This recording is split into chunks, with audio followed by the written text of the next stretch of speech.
Hello and welcome to part 2 of Centauressie event, Cars Among Pigeons and Daisies. Centauressie got struck by a circuit from an old familiar song from her past, and the professor decided to enter the dream layer and investigate the issue. We did spawn as a commander of an city that got attacked, as you can see in the background here, and we are on our way to escape. We did meet Centauressie there and Tony as a hairdresser on the way. Part 4. On silent wings. The darkness of the gun smoke smothers the light of the day, yet the ever-reliable message pigeon remains aloft.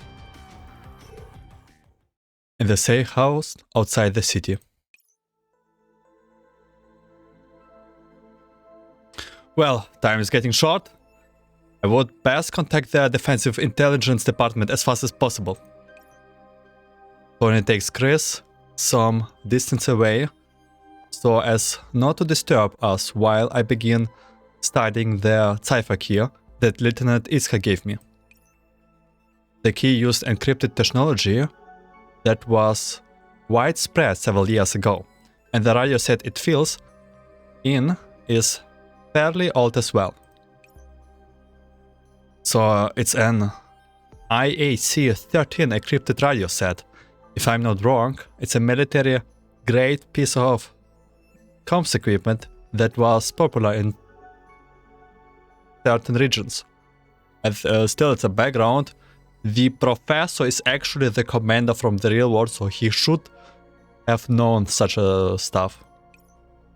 It's encrypted, it's a little dated, but it's still hard to break, which makes it quite reliable. The SIT use communicators that prioritize portability over security.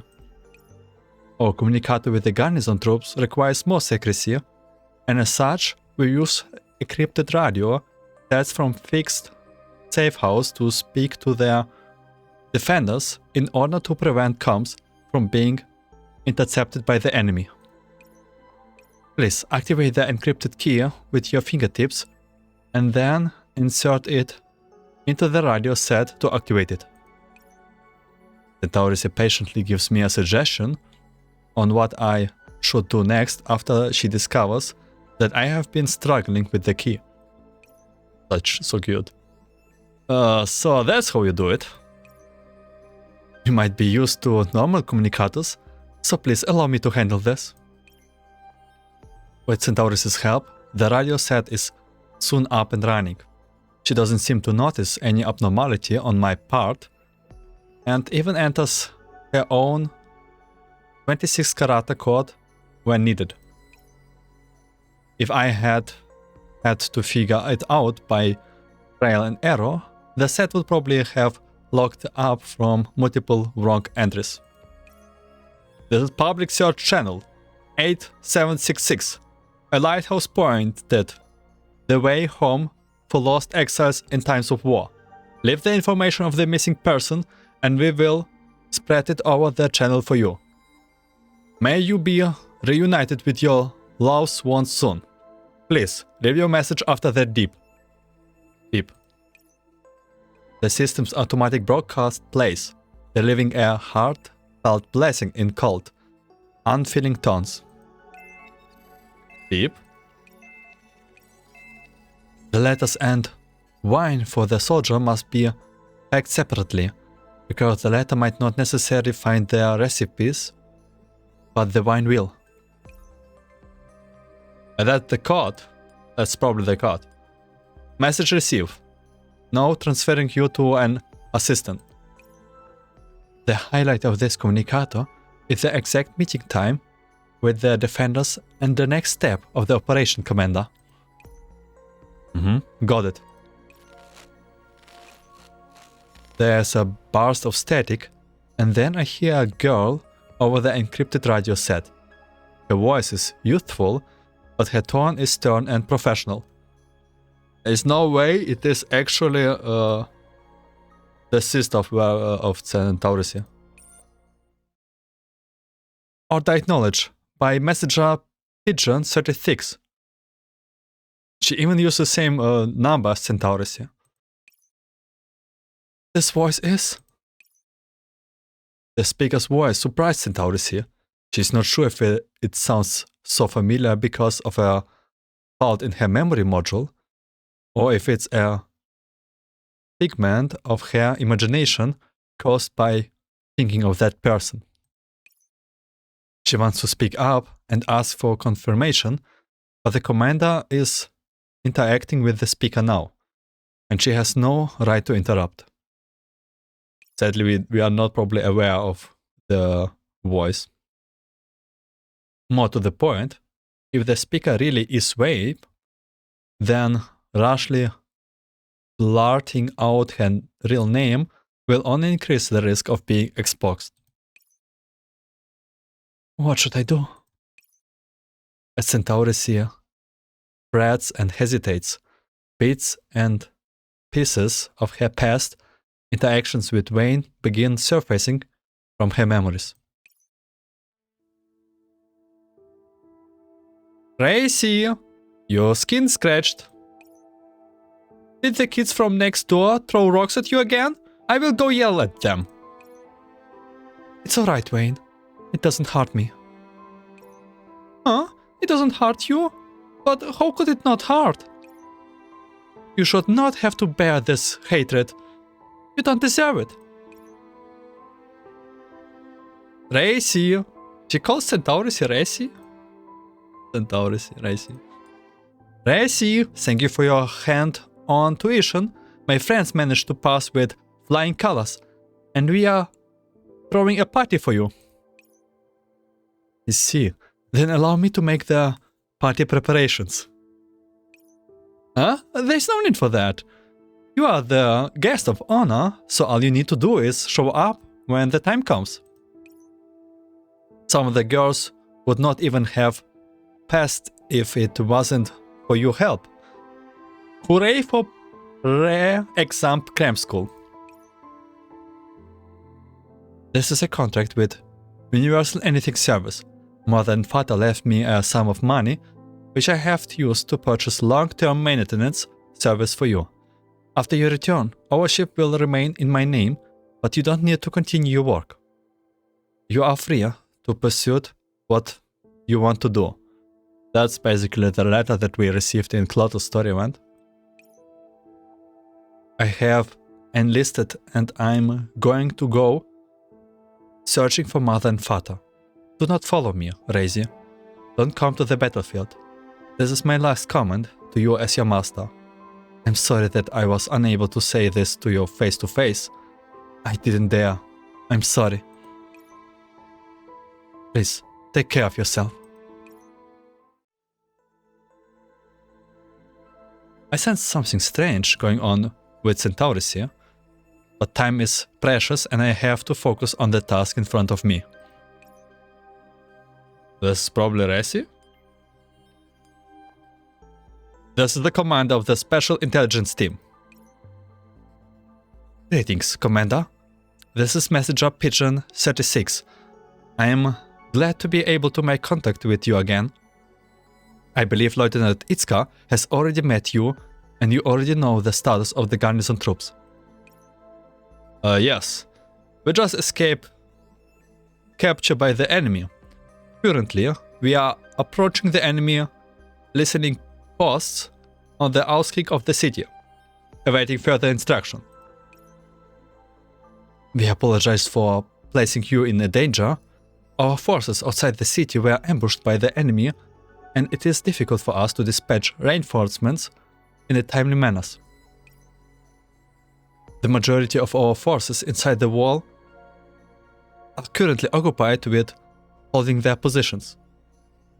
So the original arrangements to launch a counterattack with our reinforcements will have to be delayed. From the clues you have split us thus far, the enemy seem to be preparing for something big soon. But we require you to go further investigate their timing and operational details. HQ knows you have lost most of the dolls under your command and has sent a new dolls to assist in your activities. In addition, Lieutenant Iska will assist you to the best of his abilities. Oh God, he already did his best. Upon hearing his father's name, Chris cannot hold his tears back anymore and sobs quietly. Actually, I have some news to pass on regarding that subject. The other party clearly hears the crying and also understands the sorrow hidden behind my words. Is that so, Lieutenant Iska? The person on the other side of the line falls silent, for a while before sighing heavily. Lieutenant Iska was a noble, upright man. He gave his efforts and his time to fighting for peace and protecting his nation. As I recall, he had a son. Is he with you now? Yes. If I send him out of the city, can you ensure his safety? My apologies, Commander. All the main traffic roads outside the city are closely monitored and we cannot spare anyone to assist you. I see. As I'm thinking, a pair of small hands tugs on my sleeves. Even if he tries to put on a show of strength while pleading with me, he is trembling in fear. In the end, I chose to squeeze them in my palm. Understood. I will keep him safe then. I believe that is the best solution, Commander. In order to prevent more identities and information from being leaked, all we can do is weaken our pace and learn more about the enemy's plan in order to minimize the number of casualties. Messenger Pigeon 36 goes from her prior sadness to stating the upcoming plan. Commander, I will not convey the latest order from HQ. Please, infiltrate the enemy's camp before night in 2 days. With which army? Time to learn about and sabotage their upcoming plans. Will do. I will insert ahead of time and complete the mission. The safe house you are at is equipped with a miniature radar and sensor. Hopefully, they will aid you in gathering information. Good luck in that case. Before she goes out, this is definitely Wayne the sister. It's like literally number 36. It's connection to Centauressie, and she's Pigeon, and the chapter is called Pigeons and Daisies. So I guess she's the Pigeon and the Daisies is Centauressie. Wait! Seeing as the speaker is about to hang up, Centauressie reflexively calls out to stop her. Oh yes, I have one more question. Are you familiar with this song? When you left the flowers withered, when you left summer gave way to autumn. Those who run to the battlefield, where do you rest now? The song is... And the next line is... I glance into Centauressie, indicating that she should continue. She freezes for a moment as she looks at me, but soon casts aside her doubts and supplies the rest of the tune.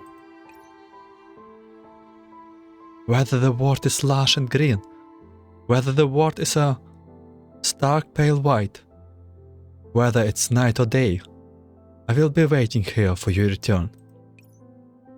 May the gunsmoke have faded when we meet again. May the fires have burned out when we meet again. The song is like a spring breeze, gentle and warm, and it feels like sweet morning dew to the died-out husk of my soul. The song ends, taking with it the cold and sadness inside the little shack.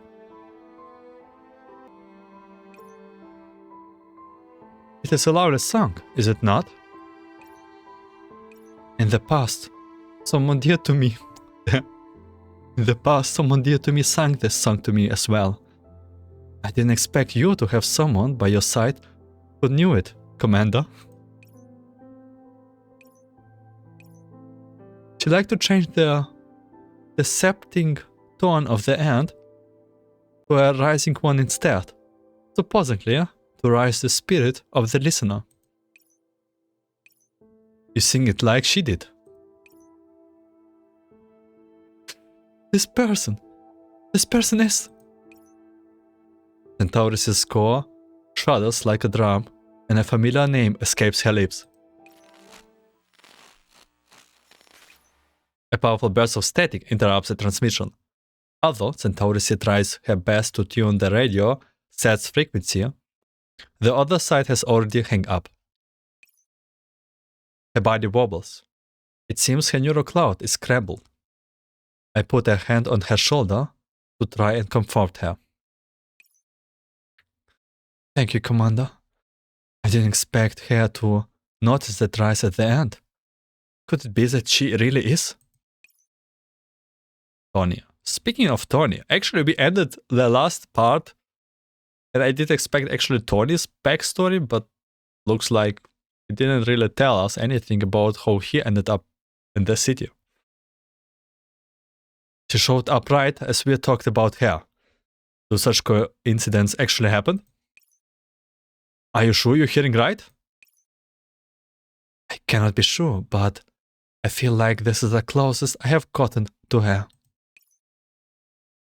After looking for all these years, I have found you at last, Wayne. Chris has fallen asleep. Tony scoops him up and lays him to the bed in the other room. Said room, little more than a space partitioned off by a curtain and a shabby door that is barely big enough to hold a folding bed.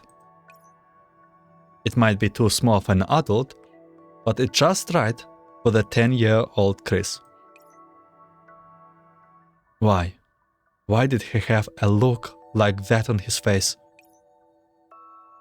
Tony recalls the smile on Centauresie's face just now and lapses into thoughts.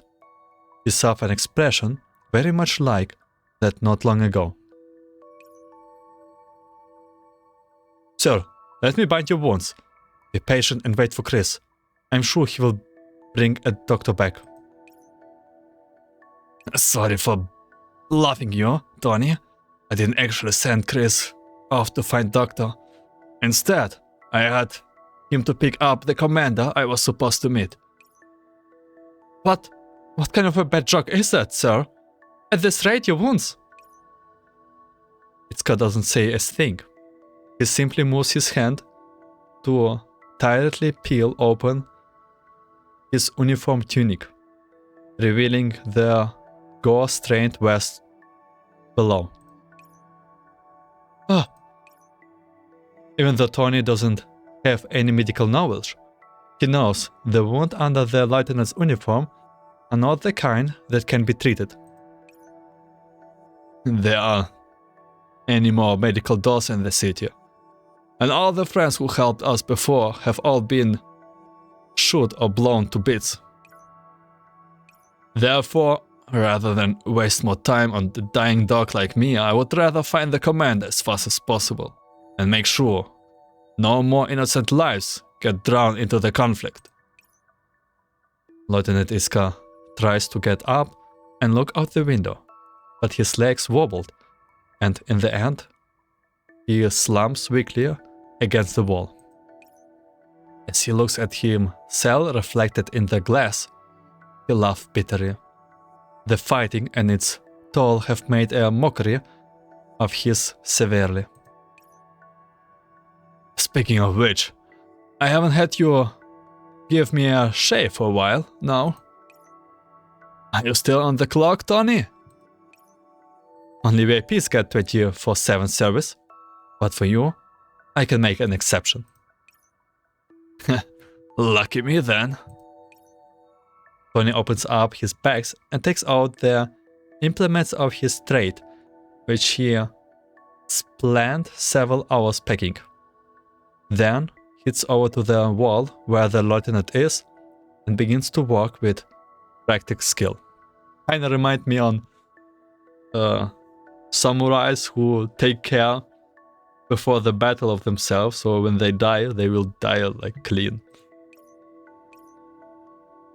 Supplies of shaving foam were cut off during the early stages of the fighting. I hope you can understand. As he begins carefully working on the lieutenant's face, Tony suddenly realizes that he has not looked closely at Iska for a long time.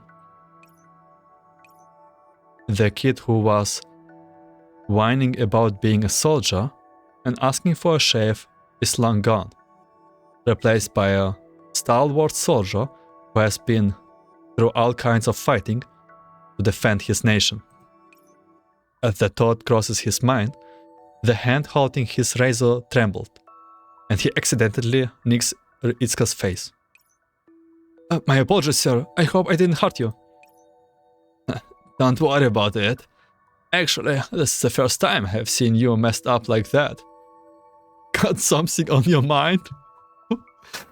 Well, maybe the whole freaking war that happened in the city, who knows? After seeing Tony come up, Lieutenant Iska quickly changes the subject. Oh yeah, Chris is a big fan of your skills. Once the fighting is over, could you give him a haircut? Yeah, leave it to me. I will be counting on you then, Maestro Tony. Maestro.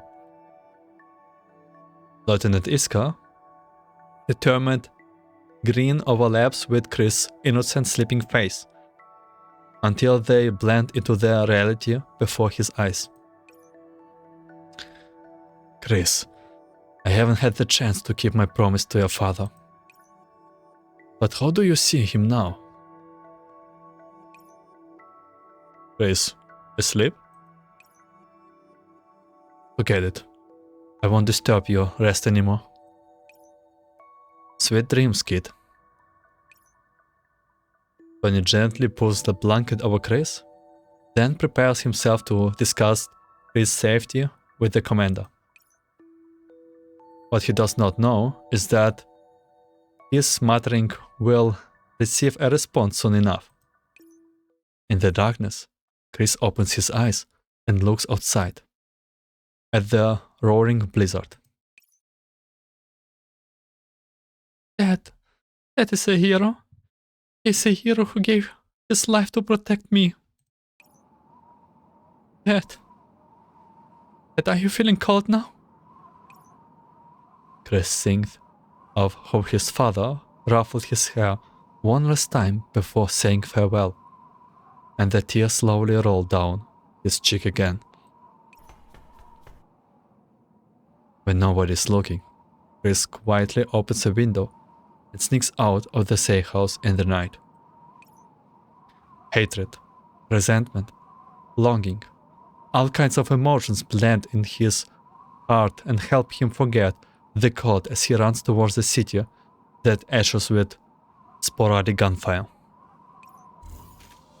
No, Chris, can you please just stay in the safe house? Oh my god. Part 5. Formless Hazard. The order of the entire world is undone by the movement of a single mote of dust. The safe house outside the city. The storm outside gets heavier, and the chill gusts from outside seep into the safe house through gaps in the window. Centauressie is tuning the radar detector, and her fingers are frozen solid. Registering low indoor temperatures, Commander. Your jacket is thin. Please use mine to stay warm. It's alright. Go check on Chris. Kids are fragile and get sick easily. Yes, I will go get him an extra blanket. Centauressie take an old, threadbare blanket from a nearby closet and gently pushes open the door to the neighbor's room. Upon hearing their frantic movement and pacing from the next door, a frisson of worry shoots through my heart. Crash? The door lifts open and the girl with a blanket in her arms stands here, her face filled with panic. Commander, Chris is gone! What? Wasn't he sleeping next door? Yes, I put him to my bed. He was sleeping soundly when I left him. Where did he go all of a sudden? I looked in and around the safe house, but there is no sign of him anywhere. I want to follow his footsteps, but the blizzard covered up everything, and there is no way to tell which way he went. And children are very light, so there is no footsteps even to begin with that much. Where would he go in the storm? Could the enemy have found this place and taken Chris away? It's not likely. If they knew where we were hiding, they could have just sent a force out to capture us. There's no need to kidnap a 10-year-old boy.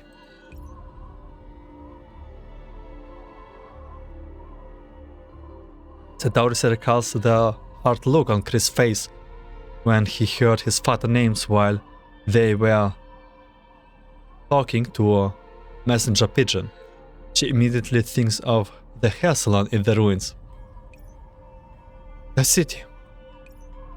Commander, could Chris have gone back to the hands of Venus? You're saying he went back to look for the Lieutenant Iska?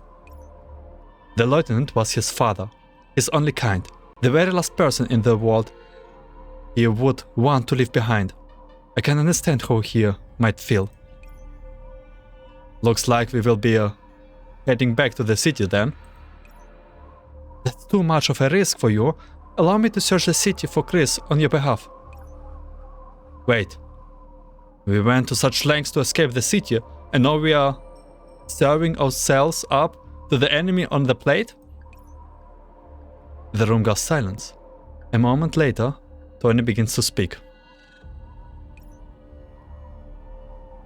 Let me do it, Commander.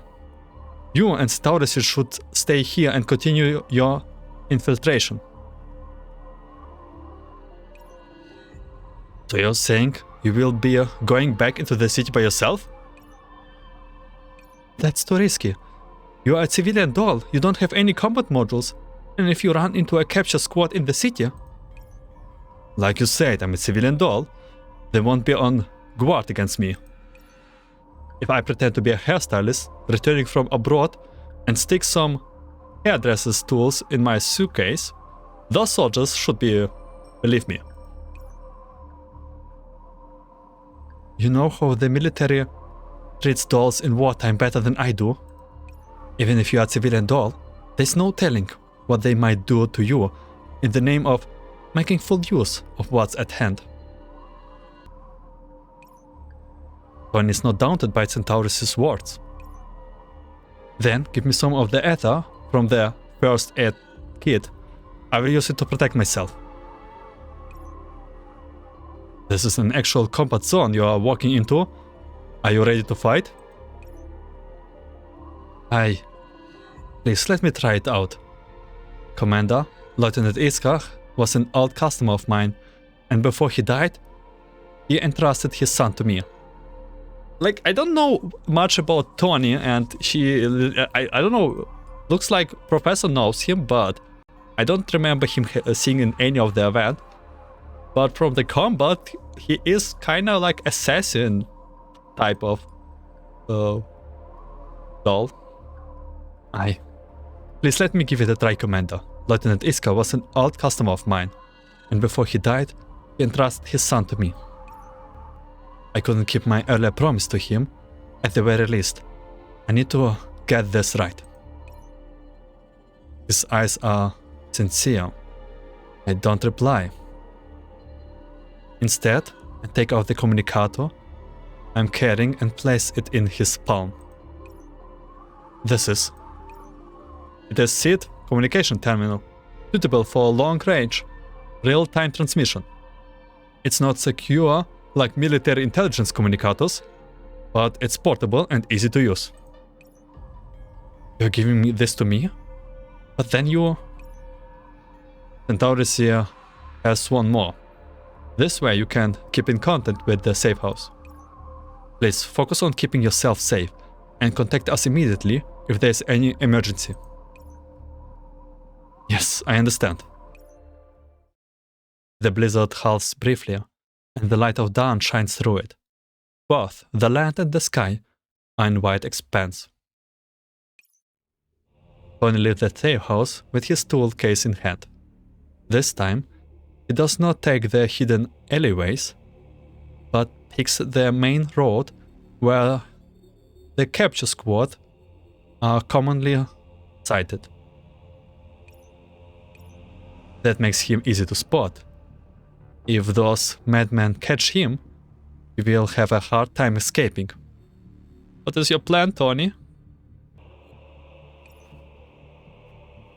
However, if there are more people around, there's a higher chance I will find Chris, and I might even get to gather other information too. The snowstorm seems to have put out the fires of war within the city, and eventually has ground to a halt with it. Barren and exposed rubbles, blackened scorch marks, and the corpse of men lying on the ground bear mute testimony to the brutality that the enemy forces have inflicted on this place. Tony has lived in this little city for many years. He knows what it looks like in its heydays, which is why seeing it like this fills him with sorrow. In the distance, he spots a group of people approaching. The young man narrows his eyes and studies the uniforms of the newcomers. Huh? I am even trying to see who they are. The only people who would walk proudly down the main roads are either stray animals or enemy forces. Worried that someone will follow his footsteps back to the safe house, he quickly stamps on his trail on the snowy ground before ducking into a nearby ruin. Oi, what happened to Bartley Squad? Weren't they supposed to be on the patrol today? Only damn thing they know is how to slack off while we walk ourselves to the barn. Then enemy patrol. Tony is close enough that he can hear them talking to each other. I hear they caught a kid today and just got done sending him off to the MPs. A kid? Huh, they're catching kids now that they cannot catch spies? You think that's just an ordinary kid they caught? That brat is special. He's still crying for his mom and dad like all the others, right? Not like he has got 6 eyes and 8 legs or something. I wish he had. To scare you. That fudged brat is the son of Andros Itzka. Oh, they actually caught him. The revelation hits Tony like a thunderbolt. He trembled, then listened closer to learn more. He ran over to his daddy corpses to cry over him and even tried to fight us. Well, he's in 14 now, then he is being turned over to the investigator. Hopefully he has got some sense, or he's going to have a really hard time. That guy could get a confession out of a stone. How much trouble could a kid give him? That's bad, Chris. He has been captured and brought back to the enemy base. And he is going to be questioned too? The capture squad slowly moves off into the distance. Tony does not bother following them. I need to contact the commander as fast as possible and get them to rescue Chris. But, according to the soldiers, Chris seems to have been taken for questioning. He's just a 10-year-old boy. There's no way he can take a beating from an interrogator. Besides, the enemy base is so big, there's no way the commander in Centauressie can tell where a tiny little questioning room is. So how could they even rescue Chris? A bold plan hatches in Tony's mind. The enemy camp on the outskirts of the city. Despite the clear skies, the air is still as chilly as ever. The soldiers, meaning the watchtowers, spot an unknown object approaching from the distance and alert the sentries at the gate. Tony just walking in? The sentries think it's an attack from the city defense, but it turns out to be a pink-haired doll that looks like a young man with an innocent, harmless smile on his face. Tony just... I think he'd be like... mask himself, trying to say that he's a doll to support the base here. Halt! Who goes there? Hello, sir. My name is Tony Anthony, a hairstylist employed by your unit's colonel, here to help with his personal grooming. The colonel asked you to come here? Do you have an entry permit? I had one. You know how things are. The colonel's busy and doesn't have the time to worry about small fry like us. You had one? Which means you don't have one now. Then back the hell off! Where the place did you even come from? Think you can get into our camp? But sir... The enemy sentry is annoyed and shows Tony, who stumbles to the ground with a pile of hairstylist tools. Letter? Bottles and are breaking in the fall, and all manner of instruments are scattered over the snowy ground. For the first time, Tony realized just how kind the commander from the safe house was, compared to those vicious sentinels. Looks like not everyone is as nice as Commander is. Grumbling aside, it would seem to have been too naive. The original plan has been to sneak into the camp and find out where the interrogation room was, and maybe rescue Chris if he was lucky, but now he has fallen at the very first fence. How does it was with the snake? Mission is abandoned. Better luck next time. A watch falls from his pocket and into the snow. If you are trying to get back to universal anything service during wartime, you will need money for transporting and power. Take this watch. It's useless to me. But think of it as a tip for today's consultation. Tony, please allow me to thank you once again for saving my life. That's Lieutenant Itzka's watch. Can give the sentinels the watch and bright my way out. No, wait. What the fidget are you doing here? Are you deaf? Actually, I had something to report directly to the colonel. But since you don't want me around, it cannot be helped. Huh? What the hell do you mean by that? Tony gathered up his fallen bottles and dusted the snow off himself before slipping their sentry the watch. I got this off a defender's officer buddy. He was an old customer of my salon, and I learned some things about the defender's safe house from him. Naturally, I want to tell the colonel this myself.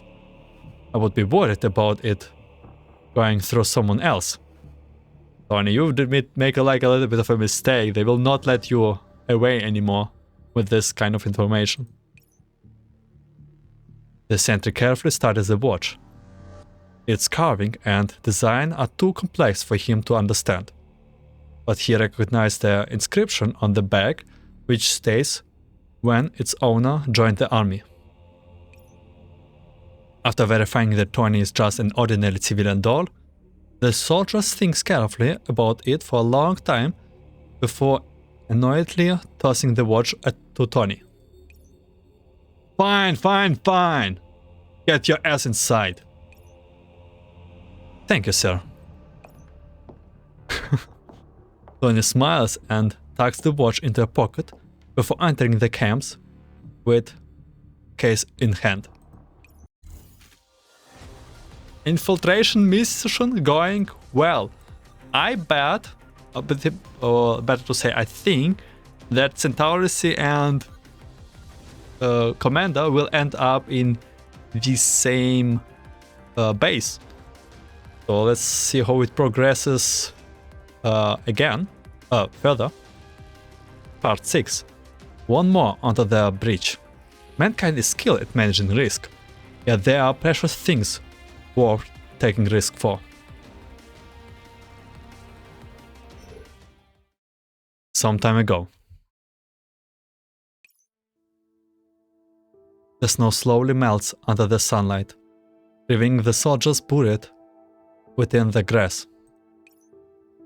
Some of them are young, some of them are old, some of them have faces filled with anger and indignance at their death, while others are merely resentful at their painful expression. Chris hears edges as he runs past those silent gravestones. Dad! Dad! Tears fill Chris' eyes.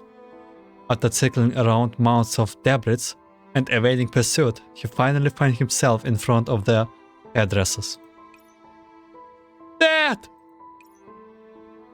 Lieutenant Iska's face is unrecognizable, but the medal adorning his chest still shined defiantly.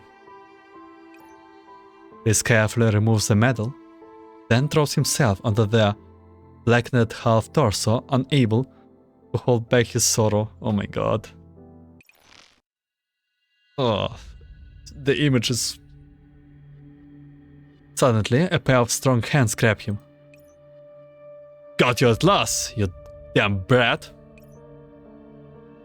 Shut the hell up and get him back to the base. My balls are freezing off. Why do you even have to capture this brat anyway? We should just give him 2 to the back of the head and done with it. Hell, if I know what the brass is thinking. Anyways, we don't have to like it. We just have to do it. Let go, hey, let go of me! Chris kicks and punches the soldier holding him as he tries to struggle free and escape, even biting his captor and clawing at him. Damn, oh my god, this little brat, go insane! Set the hell down, you little brat! A gun butt thuds heavily into Chris' neck, and he goes limp. The soldier tied him up and dragged him back to the camp behind them. Beep beep beep beep, we are back at the safe house? Tony's face appears on the screen. He looks worried. Commander, something happened. I'm talking to you from the enemy base right now. Centauressie and I exchange looks. I have a bad feeling about this. The enemy base? Tony, what happened? Chris was captured by the enemy. According to the patrolling soldiers, soldiers watching Lieutenant Iska's body picked him up. He is in an interrogation room now. I found a place without camera covering and then I contacted you. What should I do next, Commander? The Centauressie look worried. Commander, we need to decide quickly. If we rescue him now, it might affect the upcoming infiltration operation, but Chris is in danger and... The Centauressie is clearly torn between emotion and duty. Much as she wants to carry out her responsibilities as a soldier, she doesn't want to see what person who remits her so much as Wayne vanishing before her eyes again. If the rescue will affect any subsequent infiltration missions, Then we will just begin the infiltration now and walk the rescue into the plan. I have memorized the plan and route. We can move up the start time with no problems. Relax. I will take responsibility if HQ complains. Prepare for infiltrating and rescue Centauressie. I don't intend to let the lieutenant down. You think so too, right? A gleam appears in the girl's eyes. Yes, Commander. I will get ready right now. What about me, Commander? Tony seems uneasy on the other side of the screen. I know about the kindness in the depths of his heart, but the danger before us is not something that a civilian doll like him can handle. Commander! Tony, I would like you to act as you please going forward. But what does that mean, Commander? I don't understand. Right now, you're not one of my men. You're just an innocent civilian doll who got caught up in a fighting. As such, I have no rights and no desire to order you to do anything dangerous. Therefore, I leave the decision to you, Tony. No matter what you choose, it will not change my opinion of you. The pink-haired doll on the other side of the connection stares hard at me as he lapses into thoughts. And then he breaks into his trademark smile. This smile is so much filled with confidence, but she gives, like, story-wise, she does give a very uncertain... Like, Tony is kind of interesting here, because she acts naive, but his expression gives him, like... he feels like mighty with his posture, if that makes sense. I hope your team's got space for a hairdresser on it. We will save you a slot. Now that is welcome news. See you later, Commander. Tony smiles and shuts off his communicator, silently rejoicing that the Commander did not see his trembling hands. I need to delay them and keep them from torturing Chris. I also need to buy the Commander and Centauressie as much time as possible. Wait for me, Chris. Tony grabs his bag like a soldier holding his weapon and marches off to his own battlefield. In the enemy barracks. The barracks have not been like this in a long time. There are countless off-duty soldiers of all ages lined up in front of the ordinary dorm room. The occasional passerby walking down the corridor turns in curiosity to look inside. Oi, what's going on? Log branch manager to get a barber for us so we can get a haircut. If you want one, get in line. There are hairdressers with their brightly colored hair. Amidst the crowd is no trimming the hair of an old soldier. Lord Branch finally cleared up the act. I haven't had my hair cut in 2 months. It gets in my eyes whenever I'm in the field. That's the first time I have let a doll cut my hair. And frankly speaking, you are really good at this. A content smile spreads over the face of the veteran. As the clippers run over his head, his hair as it's so long that it had to be tied up, fall down the headdress cape, lock by lock. Man, I can see how Tony, when he does barbering and stuff, really restraining themselves for doing stupid mistakes while cutting their hairs. You flatter me. It's unnatural that We treat frontliners with the best. After all, you are the ones in the thick of it on the battlefield. Well, you would think of in that way. We have pinned the defenders in the city down to the point where they're powerless to resist. That's eased the pressure on us. Yeah, share your intel with us.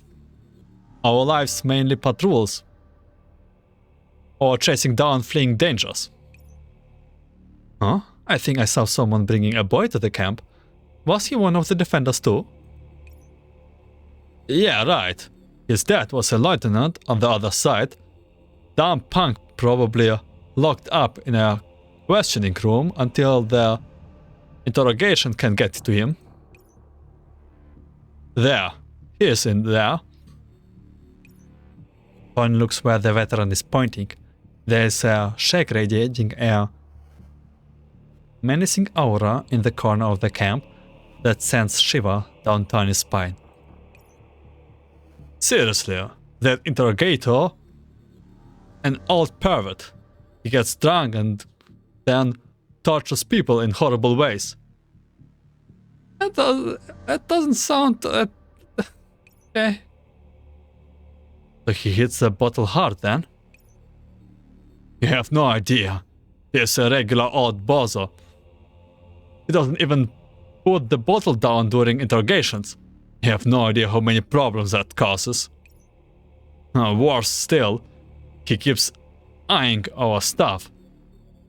Looks like that bottle we just found and hid in the kitchen won't last until spring. I see. A plan appears in Tony's head. Upon realizing this, his hand moved quicker. Once he finished, he makes an excuse to sneak into the kitchen. In the interrogation room. Whoa! I think that's... I didn't saw this picture for a while. I think it was like another event last year. Oh, we didn't really saw that for a while. Rated in alcoholic fumes, the interrogator holds a bottle in his hand and eyes the shackled boy.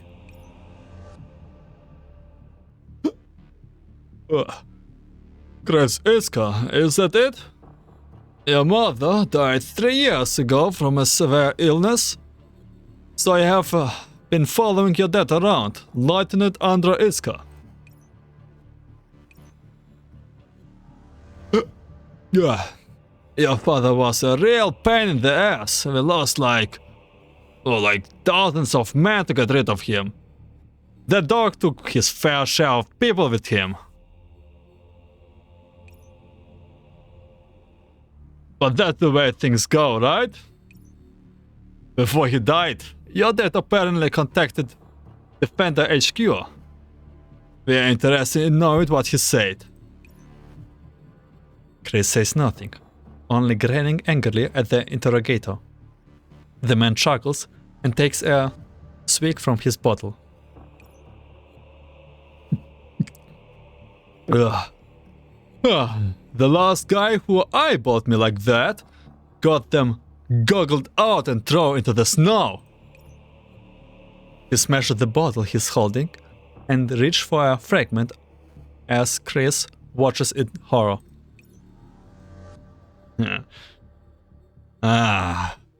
Your screams were great. I hope yours don't disappoint me. Knock, knock, knock. A series of hurried raps on the door interrupts the interrogator's excitement.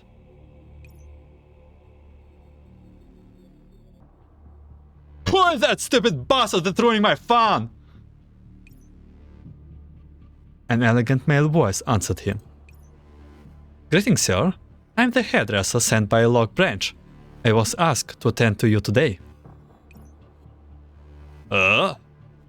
Well, you can take a long walk off a short bridge.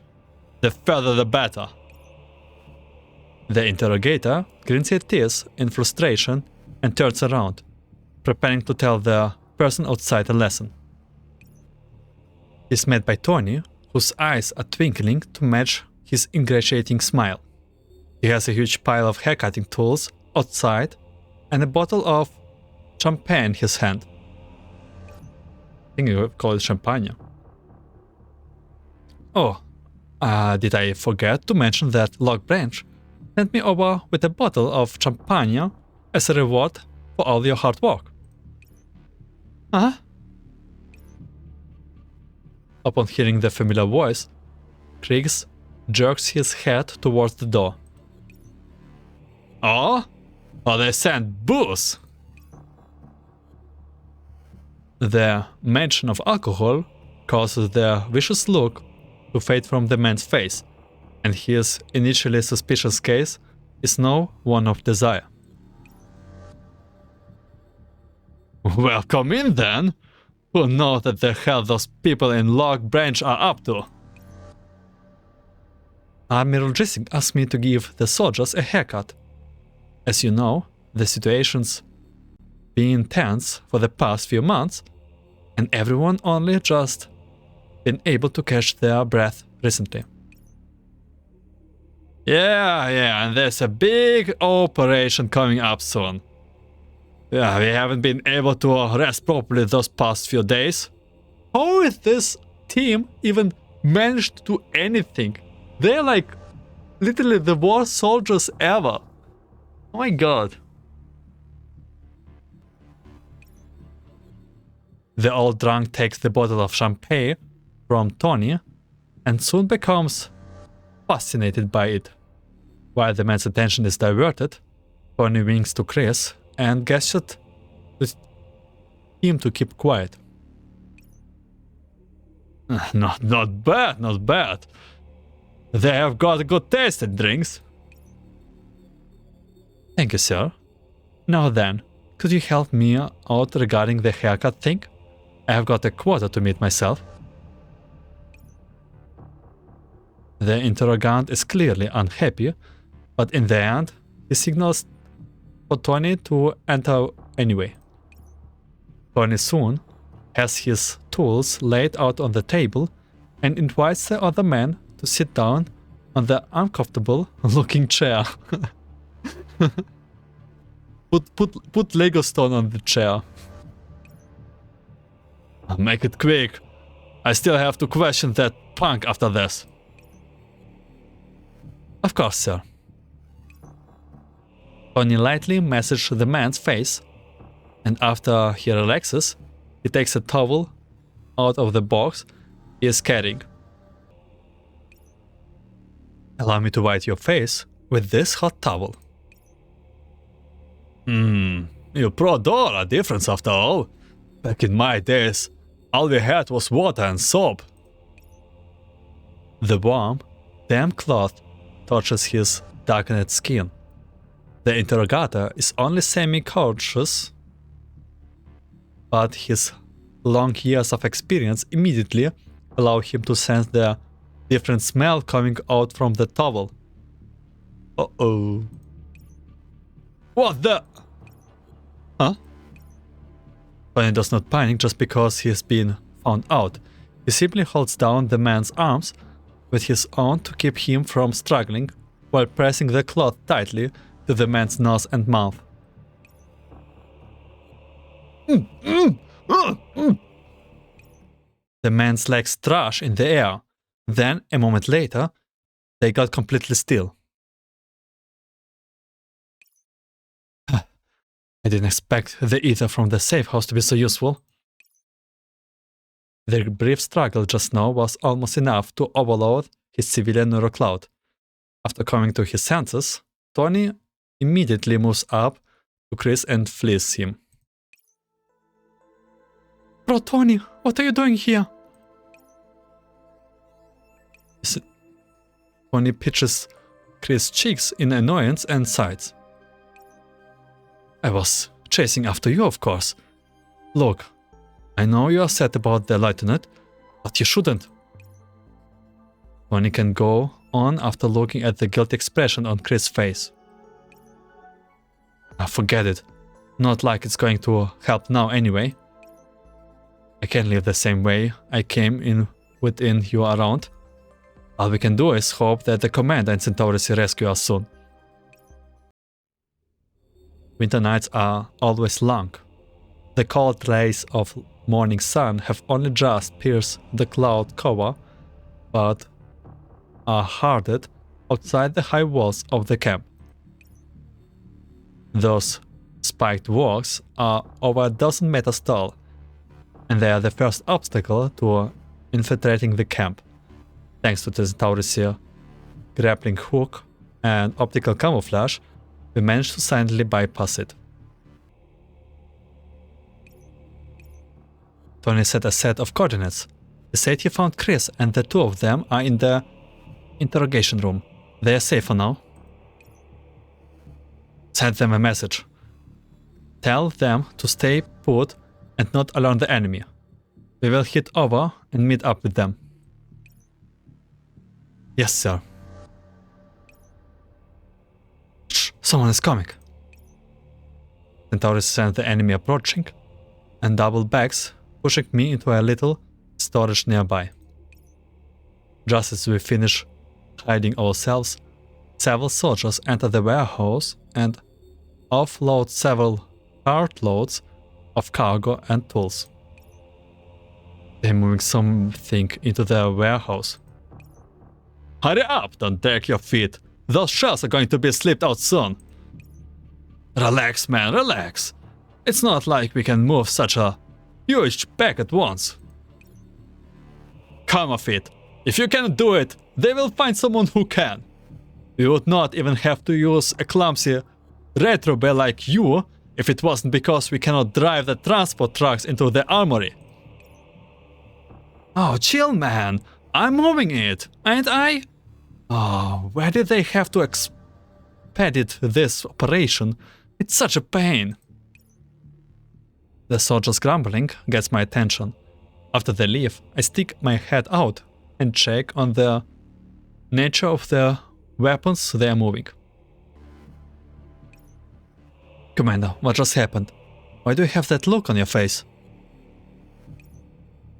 Because the word has come to pass. I smile bitterly as I organize my thoughts and explain the situation. Looks like they're planning to level the city. Oh, so all those explosions are for the bombardment of the city. But there's no need for this. Like, God, okay. So in this part, we split it in 4 chapters, like 4 parts here. So there's one more to go. Part 7, Momentary Peace. How much serenity can there be in a bombardment? Time ticks slowly by, and Tony grows more and more anxious. Why not the commander and Centauressie are here yet? Don't know how much this amount of ether will last. Do you think something happened to them? His words interrupts Tony's uneasiness. He looks at the communicator in his hands and very nearly makes a call before finally deciding against it. I'm worried about them too, but we cannot call them now. If they are hiding somewhere, it might end up being the death of them. But it's been so long. Shh. There are sounds of movement from outside the door. Tony and Chris stops talking and nervously listen to them. The colonel told me to find that interrogator who missed morning's assembly. Man, is he still there? It should be. A patrol brought a kitten this morning for questioning. But considering he went in there with a bottle of beer, my guess is he has fallen asleep after touching the kid. Damn it! If he did fall asleep, we're all screwed. They are knocking in. The speaker knocks on the door. So, are you in there? Tony holds Chris tightly. He remains silent, starting at the door to the room. Stay quiet, Chris. They will leave once they are sure there's nobody here.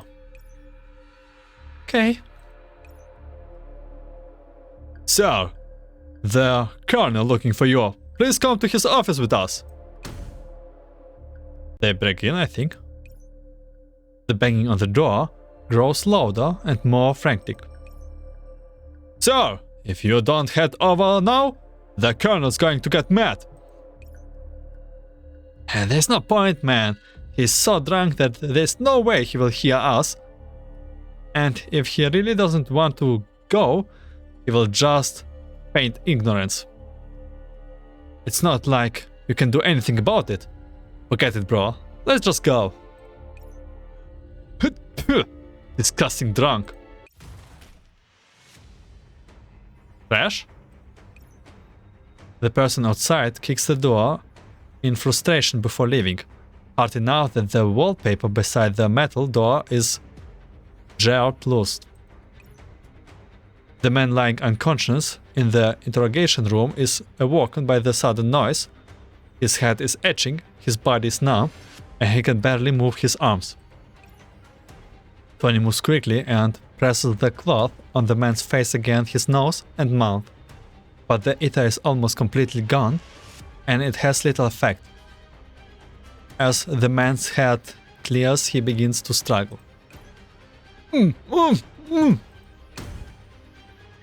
Thought?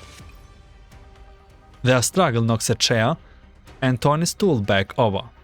He even managed to knock the communicator on Tony's arm loose. The dull thuds breaks the previous silence and draw the attention of the soldiers who had almost left. Something is wrong in the interrogation room. Sir, are you in there? Step aside. Bang, bang, bang. Takes aim at the lock and fires, utterly destroying it. It does not work. I'm pretty sure locks, maybe?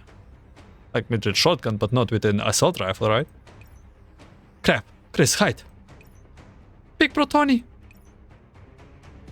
As Chris yells, the two soldiers burst in, pointing their guns at Tony, who is still struggling with the interrogator. Okay, please, Centauressie, just come by. Centauressie, Professor, Commander, save the day, please. And then, in the nick of the time, a familiar face appears behind them. Oh, yes, yes, yes. Commander! Where the two soldiers are stunned by the sudden intrusion, I pop up from a blind spot in their vision and knock out one of them with a vicious strike to his neck. As the soldier kills backwards, I kick him hard in the gut, sending him into his friends behind him and keeping him from bringing his weapon to bear.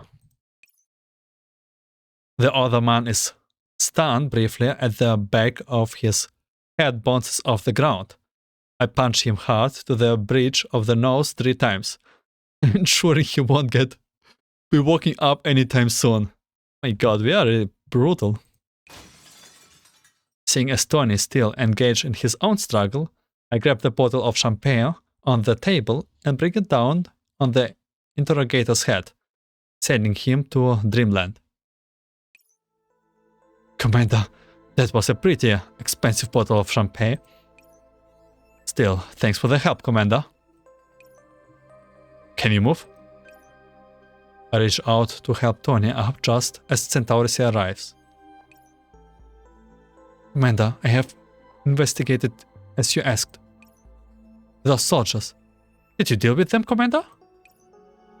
Yeah, looks like I haven't got rusty yet. Where's the Chris? Just as I say that, a little head pops out from under the table. Commander, Big Sis Centauressie, I'm here. Centauressie pulls Chris over and quickly inspects his body. Fortunately, he's fine beyond the bruises from being bashed on the neck. That interrogator didn't do anything to you, did he? Does it hurt anywhere? He looks in Centauresie's eyes in kind, and as Chris thinks about how he has caused so much trouble for everyone, the guilt overwhelms him, and his eyes fills with tears. I'm sorry, everyone. You don't have to apologize now. This place isn't safe. Let's talk elsewhere. Yeah.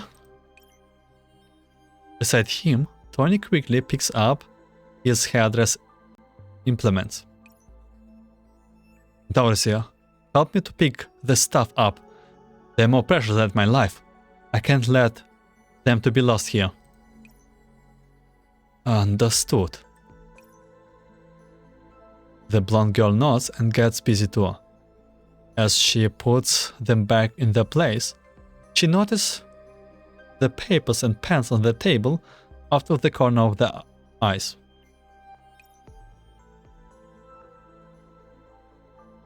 She was a kind and sympathetic girl, and she always treated me as part of the family, even going so far as to call me her big sister. Wayne laughed. She loved drawing.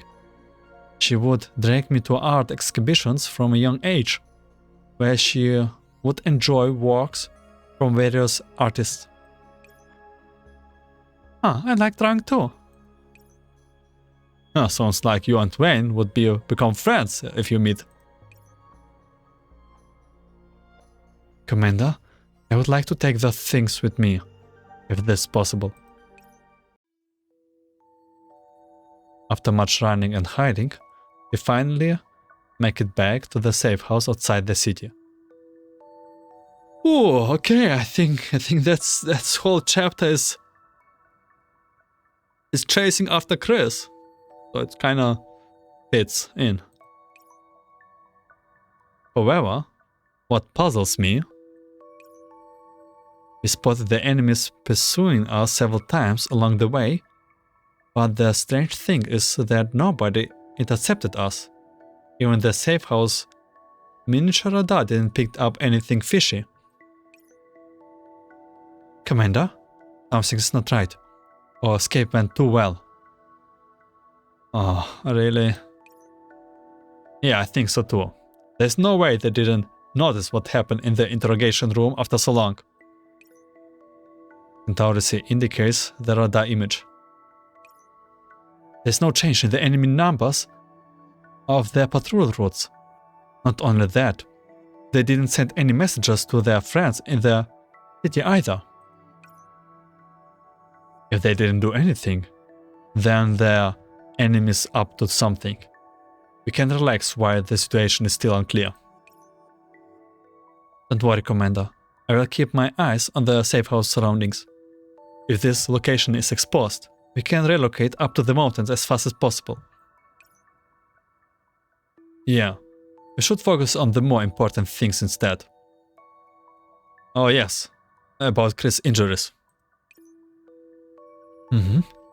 Let me take care of them. Come here, Chris. He nervously walks up to Centauressie. The uniform maid has a keen look in her eyes and stern look on her face as she raises her hand. Chris knows that his rashness put everyone in danger, and he closes his eyes as he awaits his punishment. But the slap he expected does not come. Instead, the cool sensation of ointment being applied comes from his wounds and softens the pain. Fixes? Centauressie? Good, there is no damage to the muscles or bones, it's just an ordinary bruising. So you should get better after applying the ointment. You're not going to punish me? Why should I punish you? It's only natural for you to miss your father. I have found this in the interrogation room. I guess you went back to the city to retrieve it. Is that my father's medal? Don't lose it, okay? Damn, she's so cute. Look at this. Chris can't keep up his facade of strength anymore. He collapses into Centauresie's arms and weeps into her chest. Dad! Dad! Bonnie moves up behind Chris and gently pats him on the back in a soothing way. Lieutenant Iska's greatest wish was to take you to see that patch of daisies when they bloomed. That was where he met your mother, and also when his happiness began. Since he entrusted you to me, then I will help make his wish of taking you to see the daisies come true. So don't run off by yourself again, okay?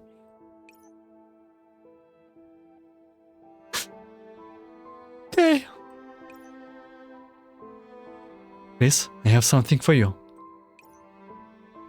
Centauressie takes the pen and paper she took from the camp and placed it in his hand. What is this?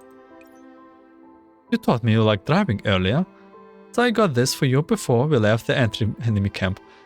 Look how cute she is! Centauressie dabs away the tears on Chris' face as she explains herself. Wayne once told me that driving can describe different feelings from words. If there's anything you want to tell the lieutenant, perhaps you could try putting it into picture form. Chris accepts the paper and recalls his father's face. Come on, give me a smile, my little Daisy. Dad. Oh, is Daisy referred? Oh my god, wait. If the Pigeon is Centauresie's sister, then Chris is Daisy. Oh my god, it kinda makes also sense.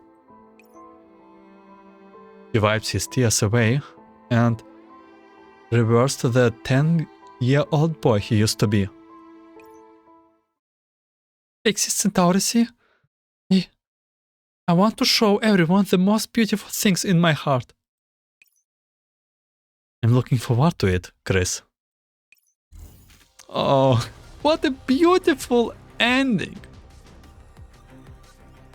It is 1, 2, 3, 4, yes. The end of this part, and I must say, it was very hard moved part, heartwarming part.